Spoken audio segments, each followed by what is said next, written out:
Keenum first. I'm Keenum. Let's talk about three-dimensional shapes. The cube is the first one on our list. The cube. I got 6 sides, I'm not a rube. The cube.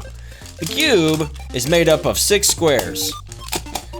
Every side is the same. That is what's so special about the cube.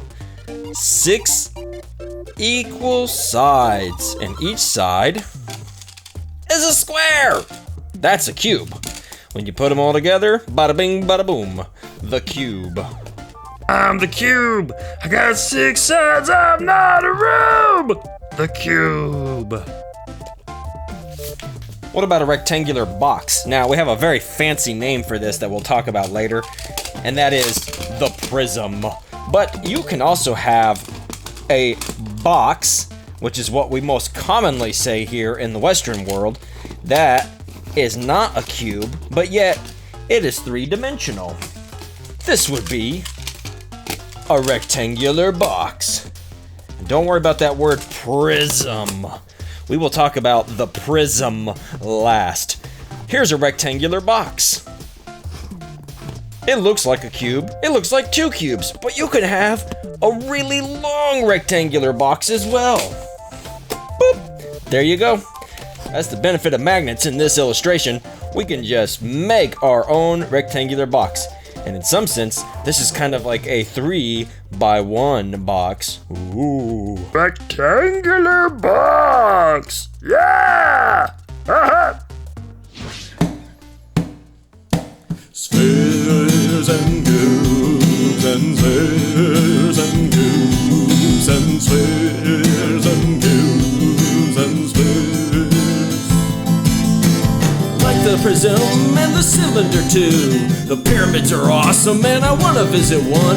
I gotta do more shapes with you, but I'm out of time. We'll have to catch up later and finish this rhyme. 'Cause spheres and cubes and spheres and cubes and spheres and cubes and spheres.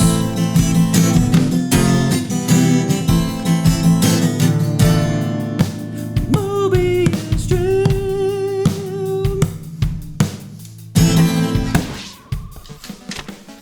Let's talk about the sphere.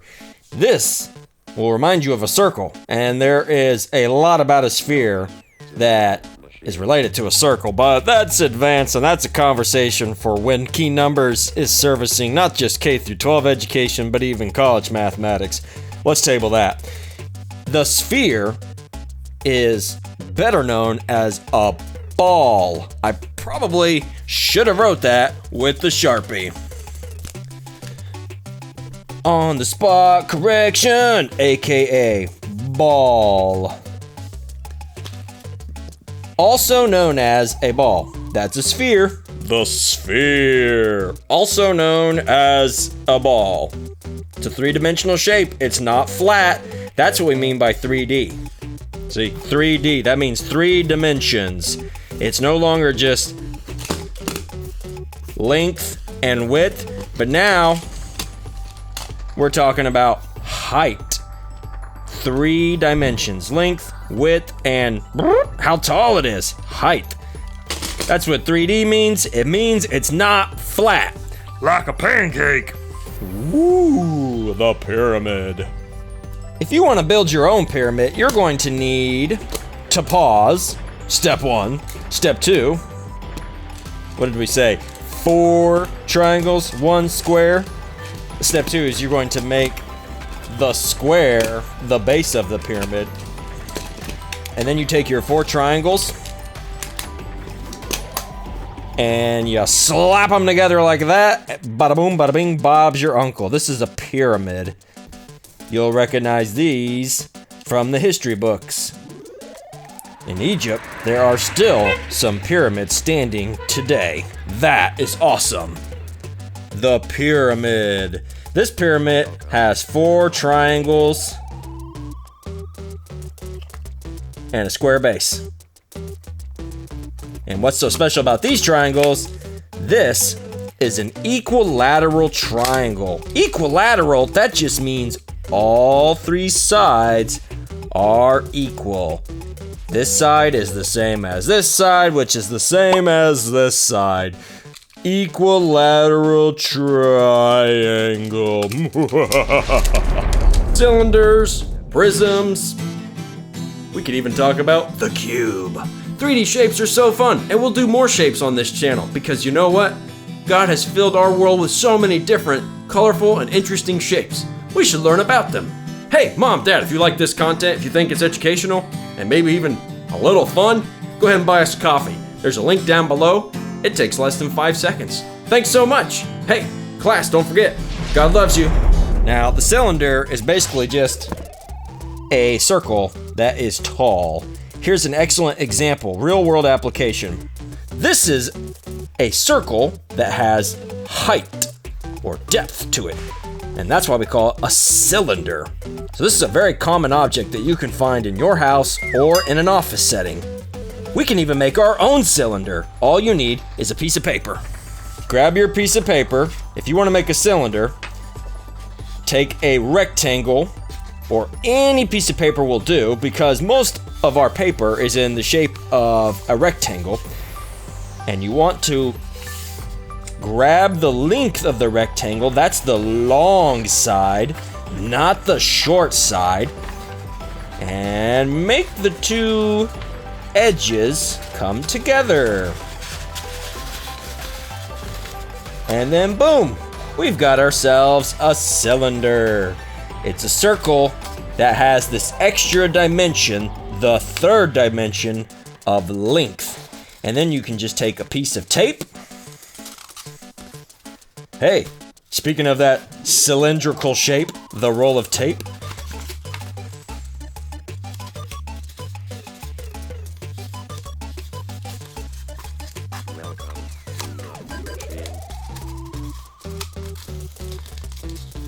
Once you've got your tape in place, you're good to go. You have now created a homemade cylinder.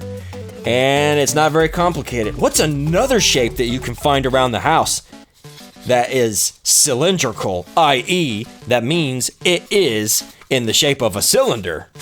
That's right!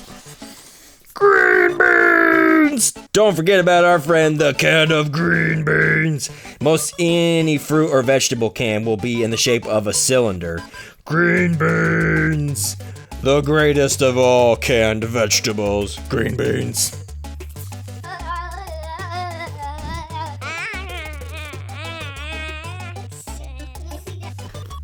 Okay, the next shape is something you already see sometimes when you're out and about or at home, the donut. But its proper mathematical name is the Taurus.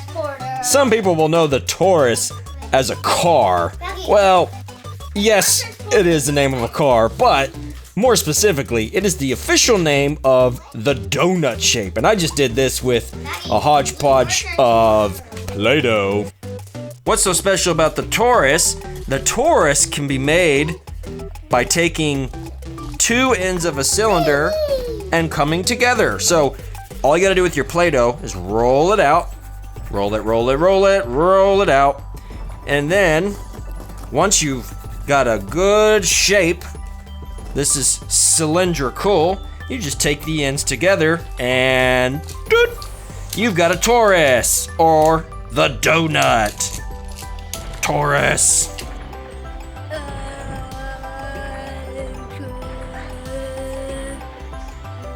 This is the Mobius strip, or as an amateur student of German, I believe it would be Möbius. And I'm not even sure it's a German word, but in the West we say Mobius strip. It's formed by taking a flat rectangle, and of course a rectangle is flat, but I'm just emphasizing that it's flat. Instead of connecting the two ends together to make a cylinder, you add a half twist. Step 1, get your focus set. Step 2, take your rectangle and give it a half twist. Half twist, that's it. Not a full twist, just a half twist. And now, with half a twist, you're gonna connect the edges together.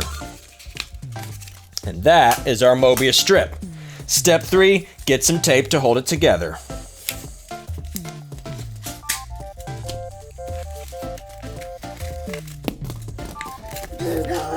Now we have our Mobius strip. What's so special about a Mobius strip? It has no inside and no outside.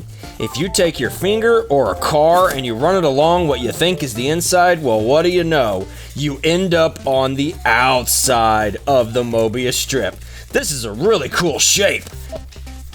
Last but not least, we're going to talk about the prism. Now, this has a very difficult definition, but the easiest way to think about a prism at our level is just to have a simple shape like a square or a triangle and then stack them. The prism is formed by taking the same top and the same bottom. And in this case, this is a really simple prism. We just took a bunch of squares and stacked them together. That forms a prism. But what about with triangles? You can do the same with triangles. We have the same top and the same bottom, and when we stack a bunch of them together, we have formed a very simple prism. We can do the same with these isosceles triangles. Two sides are the same. That is our isosceles triangle. We have the same isosceles triangle up top as we do on the bottom. And so when we stack these all together, we've formed a very simple prism. But you can make a prism with a parallelogram as well. And it can even be slanted. Take a look at some of these prisms. Whoa! They're not perfectly straight. It's like they're pushed. But they're still the prism because the